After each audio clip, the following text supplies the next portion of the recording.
우리가 읽고 있는 고린도전서 6장의 말씀은 고린도 교회 가지고 있는 여러 가지 많은 문제 가운데 하나를 우리에게 소개합니다.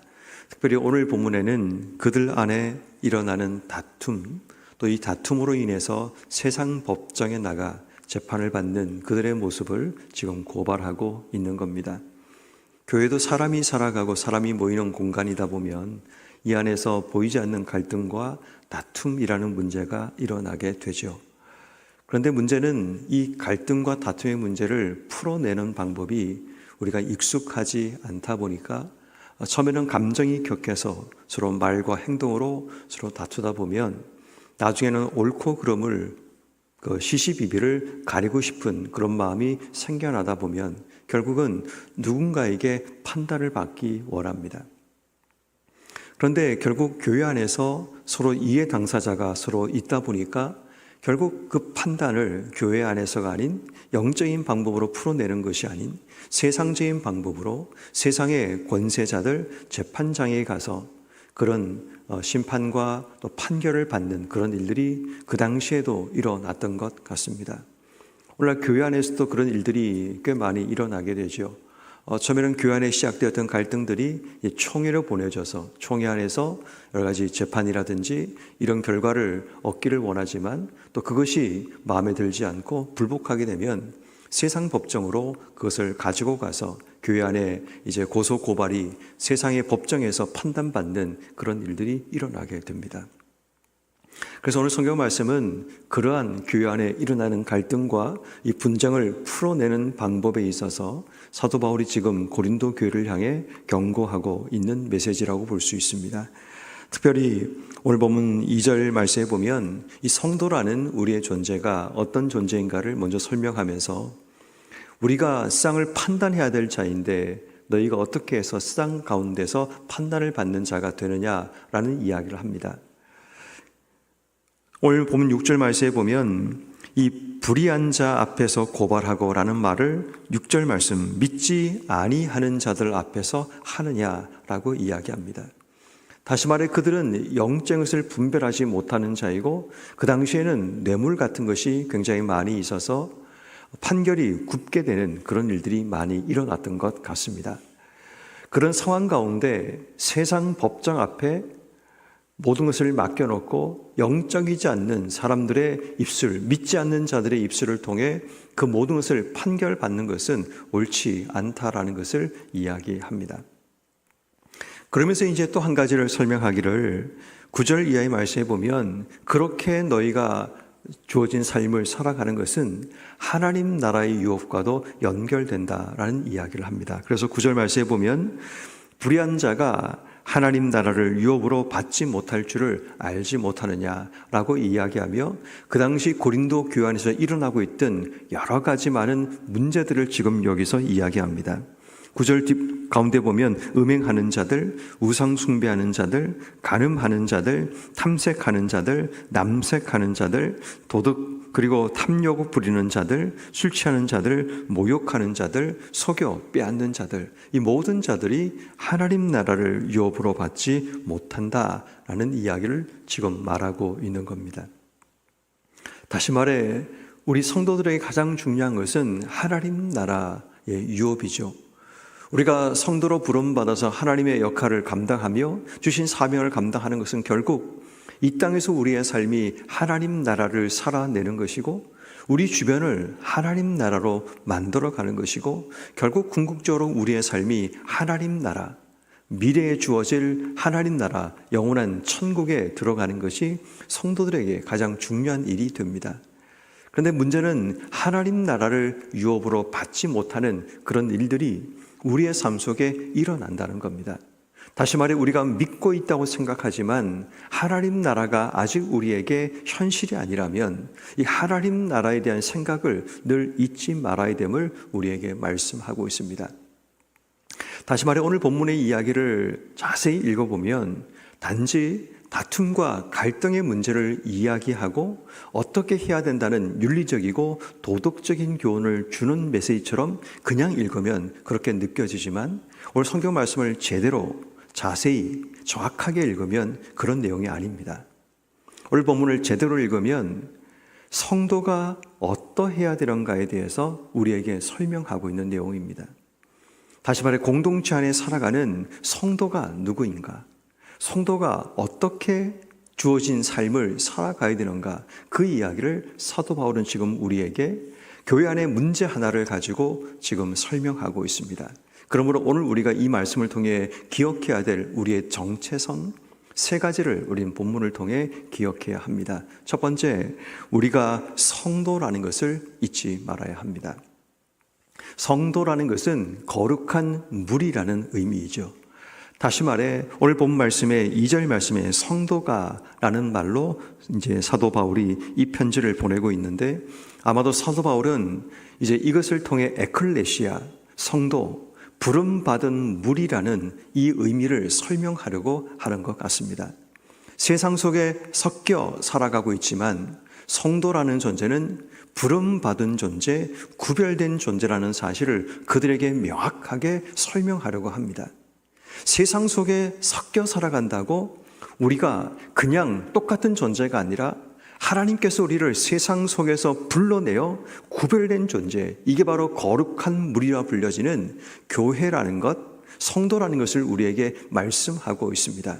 그렇기에 성도가 어떠해야 되는가? 이것은 굉장히 중요하죠. 다시 말해 우리라는 존재는 세상 속에 섞여 살던 우리를 하나님께서 불러내어서 거룩한 무리, 성도로 불러주셨는데, 문제는 우리가 성도라는 자의식을 가지지 못하고 살다 보니까 세상 속에 그냥 똑같이 이전에 부름받기 이전의 삶을 반복하며 살아가고, 그러한 삶이 우리에게 당연하게 느끼며 살아가는 그런 문제들이 일어나게 되는 겁니다. 성도는 하나님 안에서 모든 일을 영적으로 풀어가야 될 존재인데, 성도가 판단받는 자가 되어서는 안 된다라는 거죠.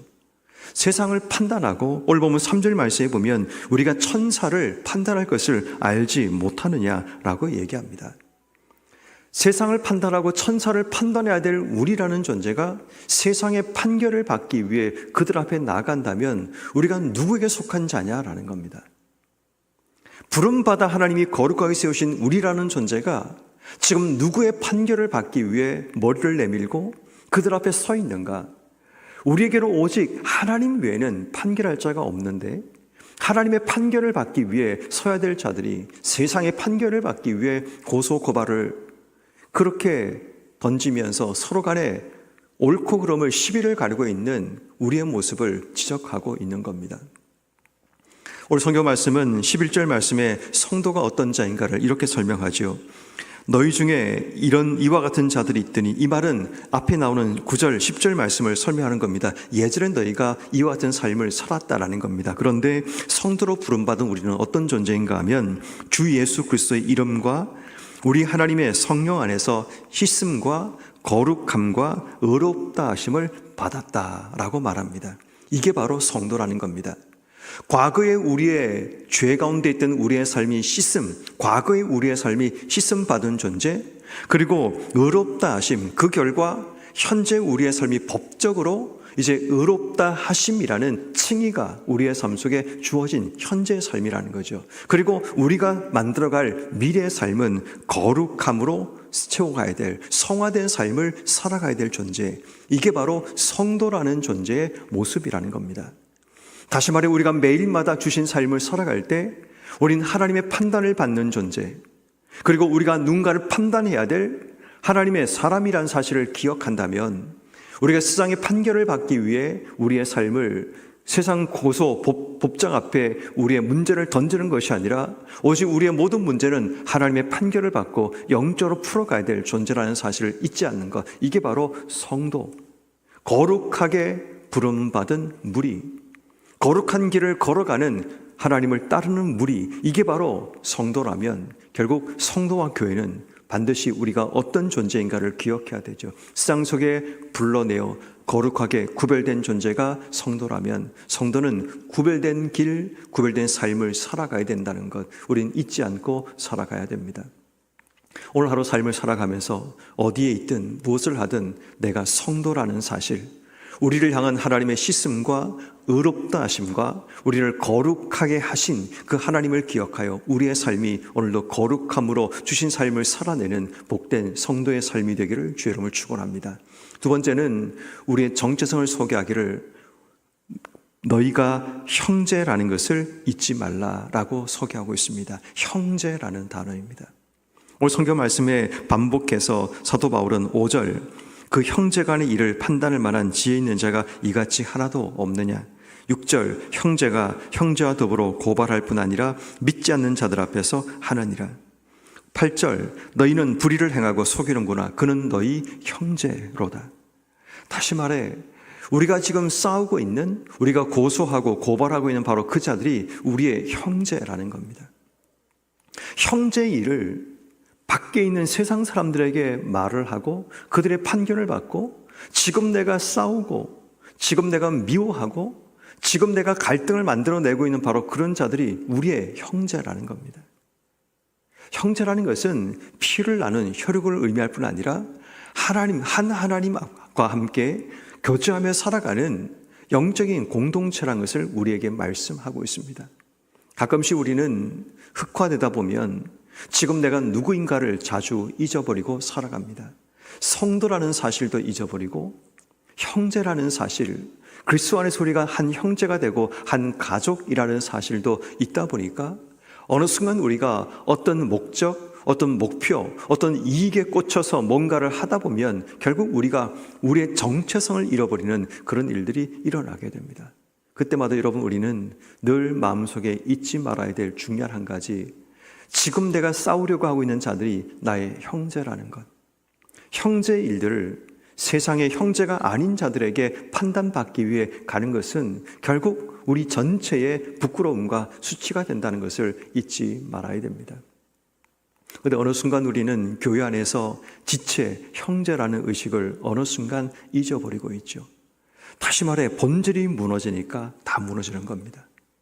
우리가 누구인가를 제대로 이해하지 못하고 그리스도의 몸된 교회, 한 지체가 된 우리의 모습이라는 교회라는 정체성이 무너지면, 교회론이 무너지면 교회는 흔들립니다. 그리고 교회 안에서 서로의 갈등과 분쟁으로 이어지게 되죠. 머리 대신 그리스도를 중심으로 연결되어 있는 교회라는 이 사실만 기억하면, 그 모든 것이 내 몸의 지체라는 사실, 형제라는 사실만 기억하면 조금 불편하고 조금 어려워도 참아내고 조금 보듬어 주고 안아주는 것, 이게 교회의 본질이죠.